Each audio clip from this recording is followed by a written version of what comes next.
What is up, YouTube? Titus here, coming at you with another daily vlog. This is going to be episode 17.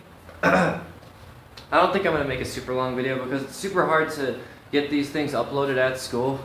If I'm going to be doing a more than 10-minute video, I definitely need to make sure that I'm at home. That way I can get the videos uploaded in a timely manner for you guys to be able to watch.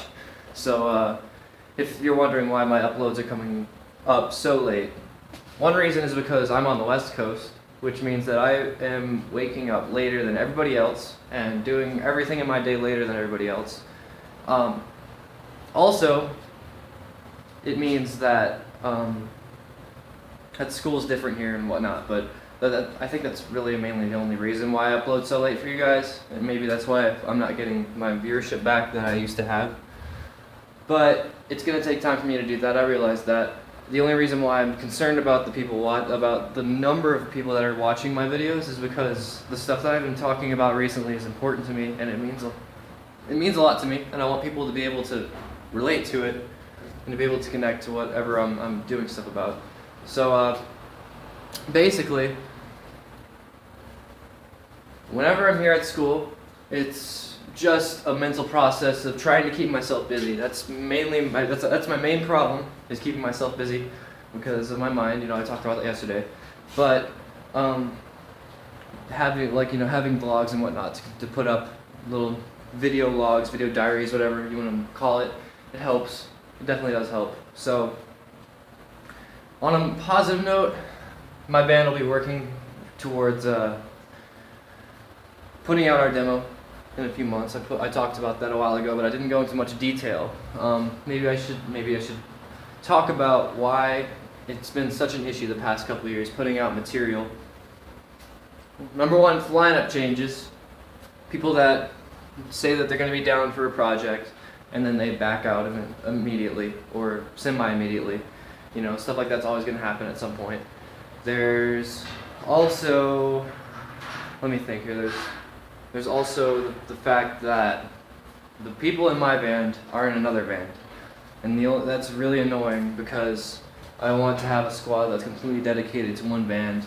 I want to have a lineup that's completely dedicated to one type of music, that we all write together and that we perform together.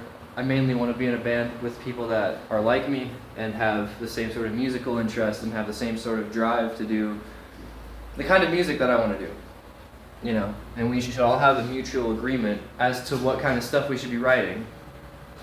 That's what I look forward to.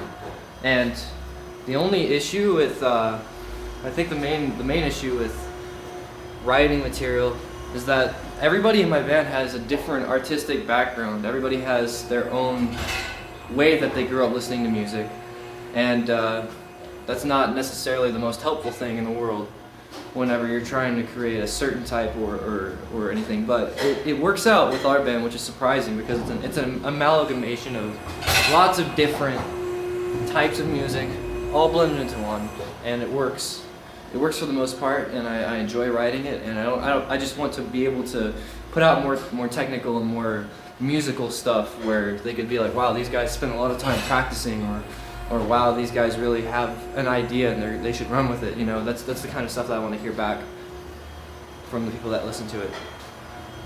But basically, I got told that my band, without me having a say in anything, they told me that my band is going to pretty much be done for until after a long October show in Anaheim, which is almost at the end of February. And we try to get this band together again in mid to late January. So we had one practice. Actually, we had two practices. We had one practice with the full lineup, another practice where our drummer didn't show up, and then I got told that we are not practicing until March. So I'm trying really hard to stay in this lineup. I'm trying really hard to make it work, but at the same time, I'm in a position where I'm really close to quitting that band and starting an entirely new project and messaging everybody within a 100-mile radius that I can get. Not 100, but you know what I mean. I'm going to try and hit up as many people in the towns over that play music, and I'm going to try and make a group of musicians and that I want to make that Ghosts of Savannah if I might be able to. It just depends on what falls into place first, because Revenge is Ours was my first band, and it really doesn't have anything to stand on. It's been 2 years, and we've had 4 lineup changes. We've had 3 demo idea changes where we have different designs for the demo and whatnot, and we have different songs entirely that are going to go on it. None of them ever got released; they just got written. But I couldn't record everything by myself because I wasn't that good of a musician to be able to record every different part yet, or else I would have. And then there's also the idea of having a studio to use, which we do now.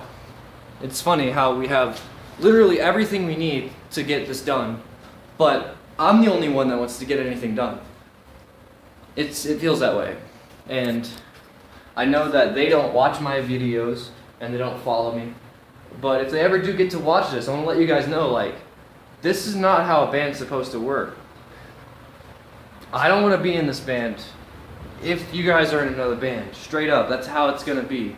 Because when we start getting rolling, whenever we start getting the ball rolling, and doing Battle of the Bands for Warped Tour and whatnot, going to Chain Reaction, doing all that sort of stuff, I can't be having conflicting bands because one is going to die off.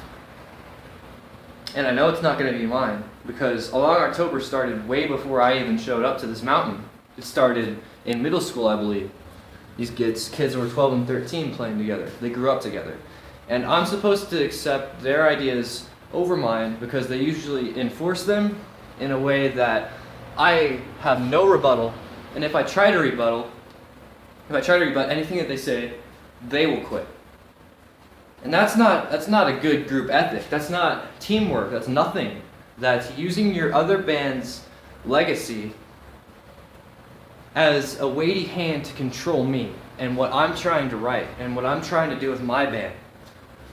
So if you guys ever see this, that's where I'm at right now.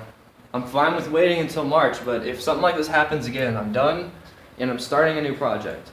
I'm going to make a Ghosts of Savannah, a full-blown band, and I'm gonna find people that like to play that music because I know who they are. And if I have to move to do it, I will, because music's my life. I'll go anywhere for music. And it's just a matter of what falls into place first, really. So that's where I'm at with my band.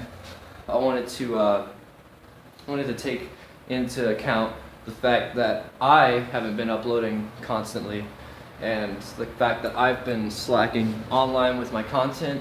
And the things that you guys, I don't hear back from any of you guys that watch my videos. I know there's not a lot of you still anymore, but the people that are here, hit me up. I'm always looking for people to talk to. I'm always looking for friends. So if you guys want to get to know me better, you can. I'm never going to be one of those YouTubers that doesn't want to talk to my fans. I'm going to try, and I'm not really calling you fans because I'm not someone that has that big of a following, but people that do appreciate what I do and put out, I don't mind at all getting to know you guys more and connecting with you as much as I can, because that's what I'm supposed to be here for. I'm not just supposed to be talking into a camera, posting a video, getting a few views, and then doing it again the next day, trying to come up with a new set of ideas to talk about. And it may sound like I'm making it into a bit of a monster when it's not supposed to be, and I understand that. It's not a big deal. It's not an issue. It's just, I'd like to be able to say that I'm connected with my audience more, and that they can reach out to me and get a response. And you guys haven't shown me that you guys want to talk, so I might be done with the vlogs for a little bit. It's just a matter of if you guys want to watch them or not. I'll be doing a lot more drawing vids because it seems like you guys want to watch that, or my music vids, Pretty much anything I don't talk in, you guys want to watch, so that's cool.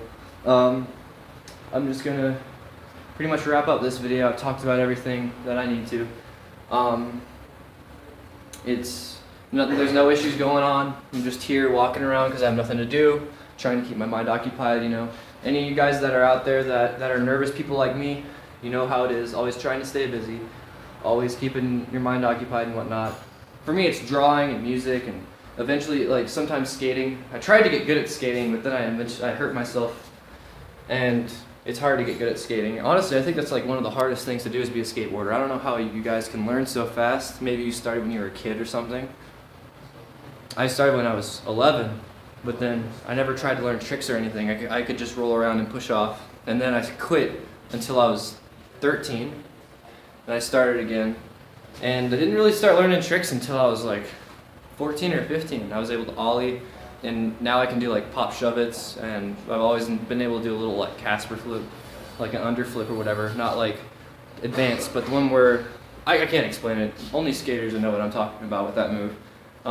But I'm talking about the classic Casper flip, not where it's all one move, it's where you flip the board over, and then you do it all on the ground. The mid-air Casper flip, that trick seems so hard, because you have to do all that one motion in the air. Because like if you ollie up and then you flip the board under so it's upside down, and then you use your front foot to kick the board back and it flips on top again. So it's all like, and that's what it would be like on flat ground. But I do the one where you have to flip it over, and then we have to like flip it over down and then flick. But anyways, that's about it for this video. If you guys don't want to hear me ramble, because I usually just, I'm not used to talking, so if you guys want to see any other content today, let me know. I'm going to be doing a drawing video later on, and it'll be going out, and it's going to be fun. I'm going to be doing, I don't want to do a graffiti piece, I think I'll do a close-up person, and that's the main idea that I'm going to be going with. So yeah, if you guys enjoyed this, I'm still going to be doing daily vlogs. I'm just sort of trying to figure out what steps I need to take. Hope you guys have a good day. I'm going to try and have a good day. And that's about it. Yeah. Bye, YouTube.